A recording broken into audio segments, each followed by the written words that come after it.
Why does this Jimi Hendrix phrase sound so amazing?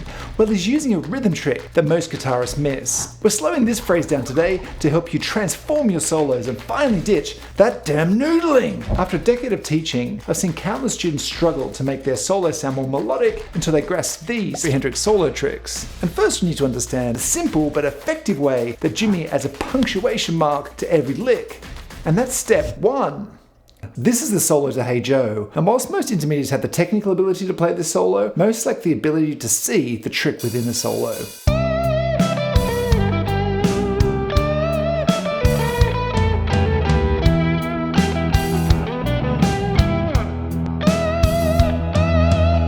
To understand why this works, we need to understand the structure of what's going on here. Structure is what many intermediates lack in their solos. The structure of the part that we heard is a lick, followed by another very similar lick, and then a different lick, and then some bends at the end. Now these licks aren't particularly special, but what is special is the notes that they resolve to, and this is the genius. Here are the chords to Hey Joe. The first lick finishes here, and what's the best way to put a punctuation mark at the end of a lick? Well, you play the root note of the underlying chord, so a G. And guess what? This is exactly the note that Hendrix finishes on.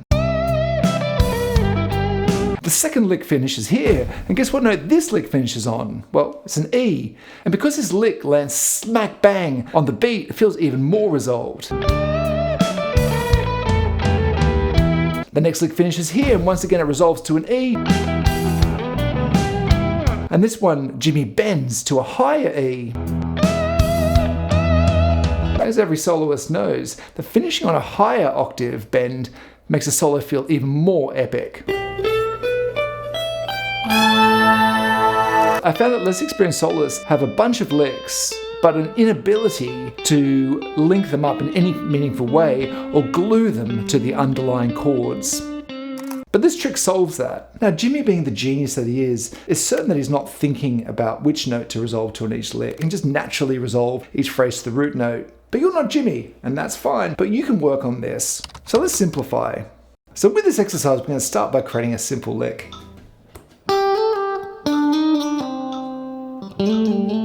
So the first time I'm going to resolve it to the A, and then the second time I'm going to resolve it to the C.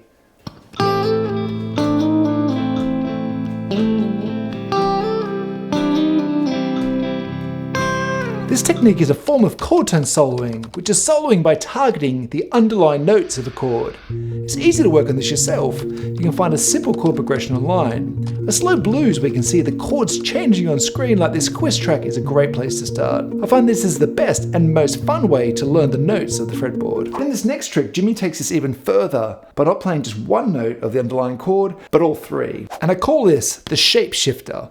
This is the outro solo to Boulder's Love, and Jimi does a triad soloing trick that many intermediates could steal. I'm not going to tell anyone.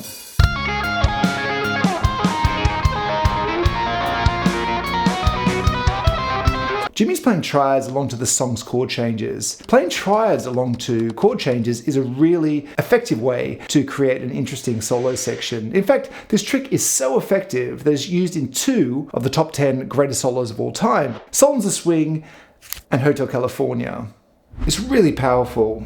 But Jimi uses this trick in a more simple way than those other tracks, because he's mostly using one shape and shifting it up and down the neck. To use this great trick yourself, we can start by looking at the chords to this section. Because if you understand how Jimi plays over these chords, then you can adapt it to the chords that you're playing in your song.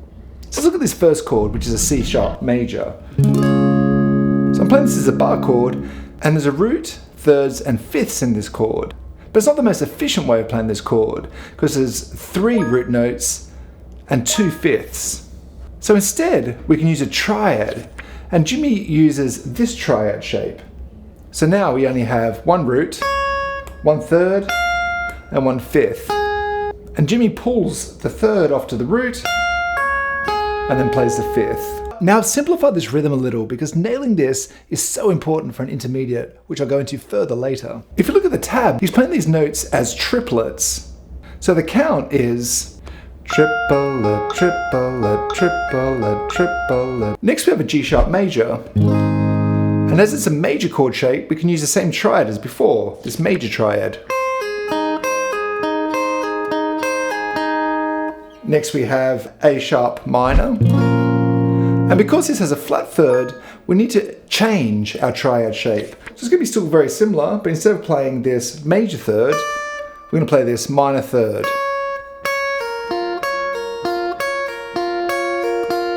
Then we have a B major, using the major triad shape again, and then a C major with this major triad shape. So let's listen to that solo again.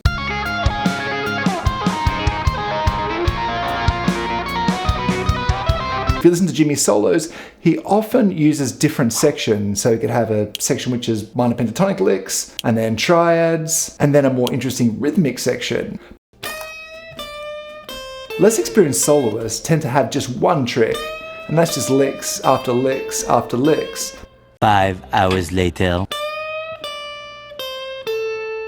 And adding a triad section to a solo is a great way to create more interest, especially in a longer solo. But there are bonus points if you can add a section where you play with your teeth. If you want the free tabs, there's a free link in the video description below. And if you find the video helpful, please give it a like. So now you know 2 really useful Jimmy solo tricks, but I've left the most powerful for last, and that's the Rhythm Master. Earlier in Boulder's Love, Jimmy plays this epic phrase. This is very difficult to play, but there's something great from it that less experienced soloists can borrow, and that's the sextuplet rhythm. You see, actually let me show you. Intermediates have a problem. They're comfortable playing these types of rhythms, which are mostly 8th note rhythms. But they become quite boring after a while, as there's no rhythmic contrast. Now if you add a triplet, the rhythm becomes more interesting, but chuck in a sextuplet, and ooh-wee, now you're talking. To be able to play it, you need to be able to count it.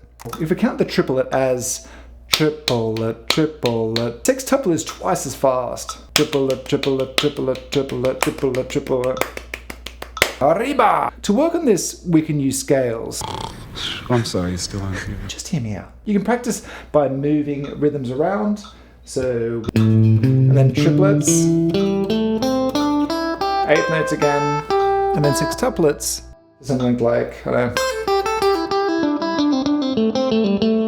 The rhythm on Jimmy's solos is all over the place. It's like reading bloody hieroglyphics. The reason I find students struggle with Jimmy's solos is not so much technically playing the notes, but getting the rhythms right. But if you can practice improving your sense of timing, it'll help you break out of the noodle zone, make your solos sound more melodic, and that would be more interesting. Yeah, these 3 tricks are great, but there are some even more simple solo tricks from B.B. King, Stevie Ray Vaughan, and John Mayer that I find many students don't even know about. So for those ones, watch this video next.